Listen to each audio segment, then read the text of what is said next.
Hello, my name is Donald Peck. I'm the pastor at the United Methodist Church in Loami, Illinois.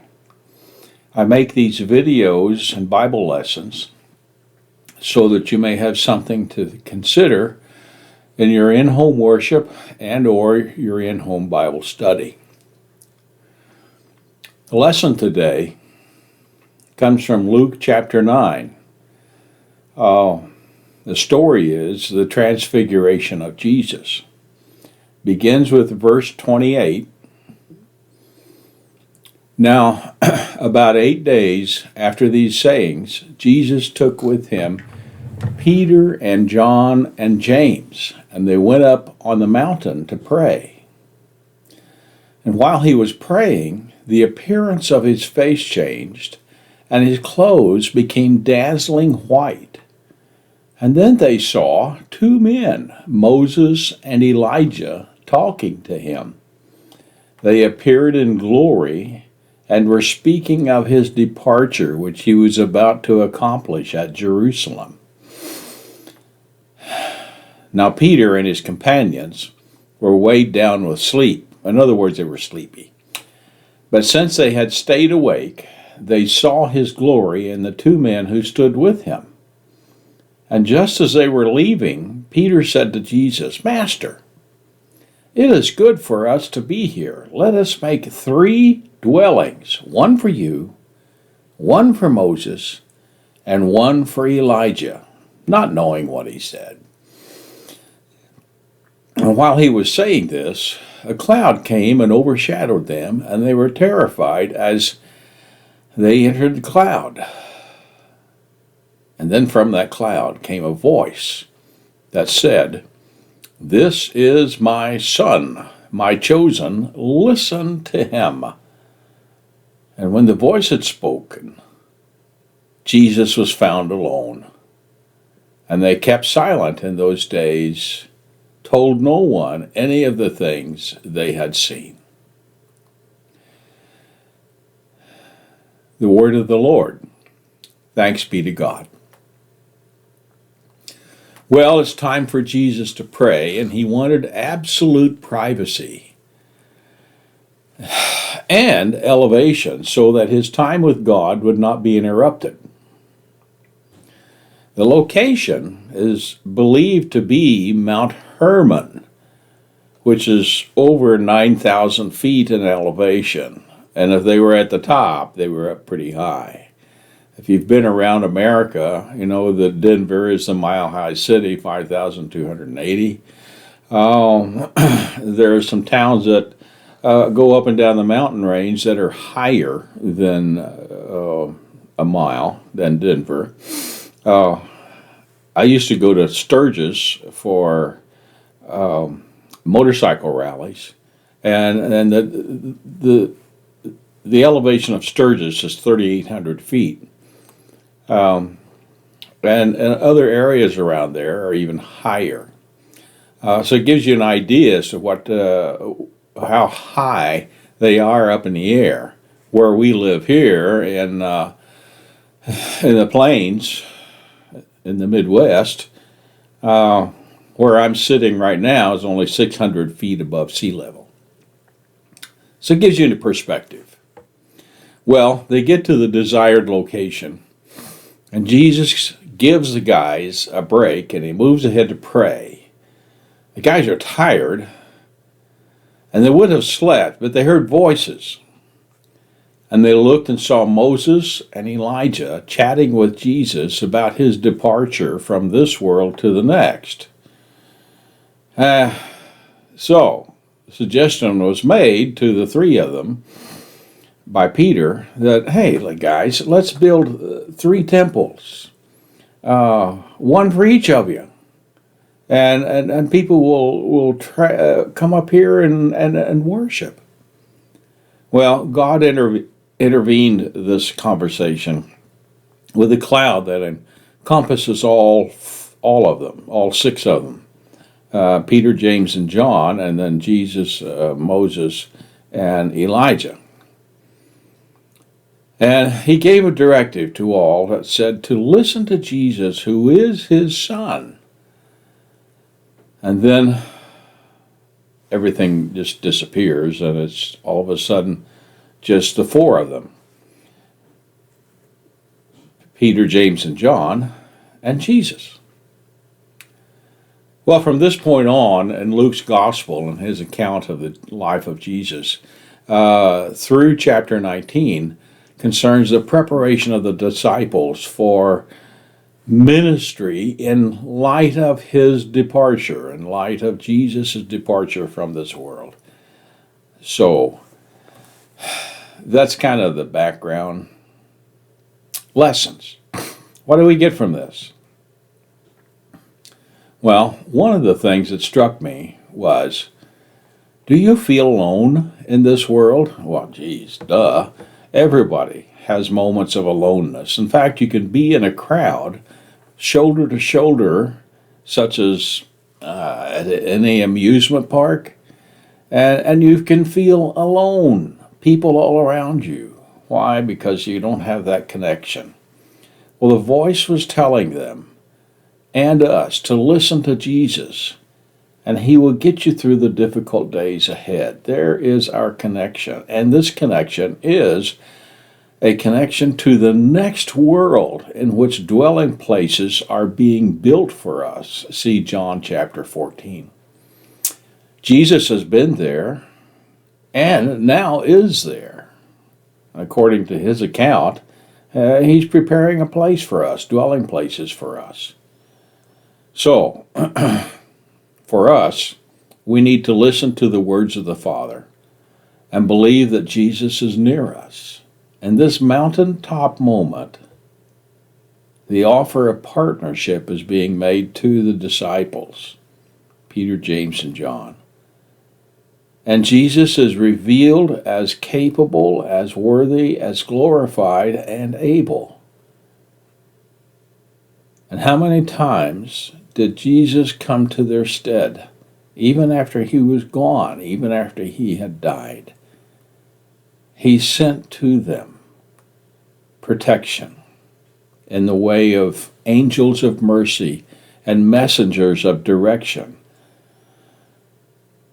And he'll do this for you and for me, in the hopes to protect and guide us to our final destination. We're not alone. It may seem like it. We look around and we see people around us, but we're not alone. And in our spirit, we have a connection to Jesus Christ from another world. Give you an example. Was there ever a time when neighbors and loved ones rallied to help you through a difficult time? Or was there a time when you were a part of a group that rallied to help a neighbor or a friend? Who do you think was behind those moments? It was the Holy Spirit of God. All things that are good in this world come from him. Well, another thought. The disciples and us, we need to understand that following him means going a different way from the world. Now, it's the way of the world to build tabernacles, something concrete to idolize and to express the person of our deity. And that's what they were doing in the days of Jesus. Those who were pagans and worshiped gods other than Christ built temples and tabernacles and built worship stations. Also, here's the deal. It's the way of Christ to not do that. The way of Christ is to go down the mountain where there are people involved in the gritty task of living in this world. We don't need tabernacles to be a follower of Jesus Christ. We don't need tabernacles to be effective in ministry and fulfill the call to which we are to respond. This here, where we are in this world, in your present day space, is where we are to serve. And our service should not be limited to an hour of corporate worship. If that's what you think Christianity and being a Christian is, then you're wrong. Christianity and following Jesus Christ is a 24/7 involvement, 24 hours a day, 7 days a week. And we are to be involved in service to those in our lives. Service is what gives integrity to our lives. The spirit and life of sacrificial service. This is our destiny. Then the other thing, God does not call the qualified, He qualifies the called.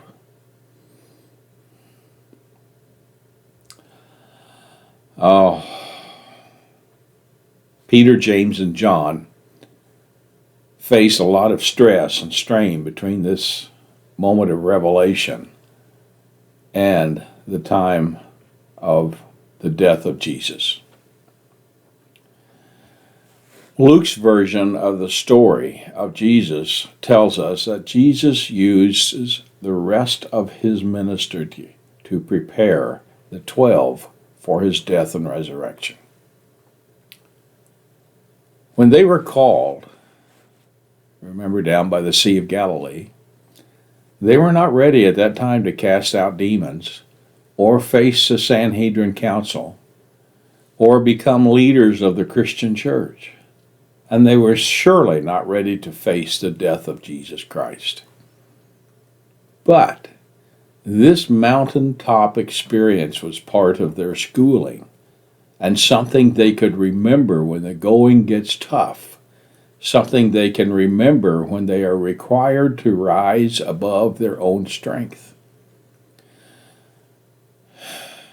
You and I will have or have had such events in our lives, which you will always recall when the going gets tough.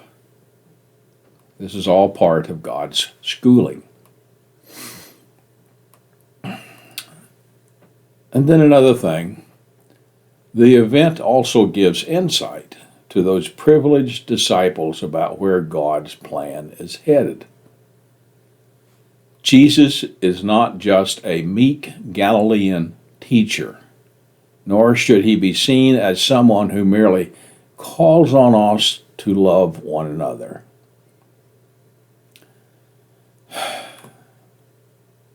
Jesus is not equal of Moses. He is not equal of Muhammad. He is not equal of Joseph Smith. And these are current popular perceptions of Jesus and are a major distortion of who he is. We need to be reminded and always remember the words of the Father. He is the glorified and chosen one of the Father who will one day manifest himself with all the glory that mountain scene revealed. It hasn't happened yet, but it will someday. Read the book of Revelation, chapters 20 and 21. You'll see what I mean. Who is Jesus? Well, let's let Jesus tell us in his own words. In John chapter 6, we see that he is the bread of life. He makes a statement about who he is, and he backs it up with something he does, and in this case states that he is the bread of life just after he had fed the 5,000 in the wilderness. And at the same time he did this, he contrasted what he can do with what Moses had done for their ancestors. The other thing that Jesus is, and who he is that he is the light of the world in John 8. In John's Gospel, this statement comes right before he heals a man born blind. Jesus not only says he is the light, he proves it. His words and actions echo Genesis 1:3 when God said, "Let there be light," and there was light. And then in John 10, Jesus said, "I am the door."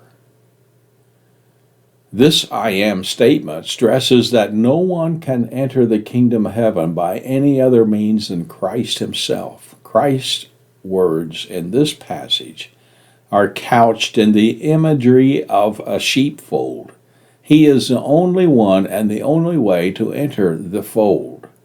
Truly, I say to you, he who does not enter the sheepfold by the door, but climbs in by another way, that man is a thief and a robber.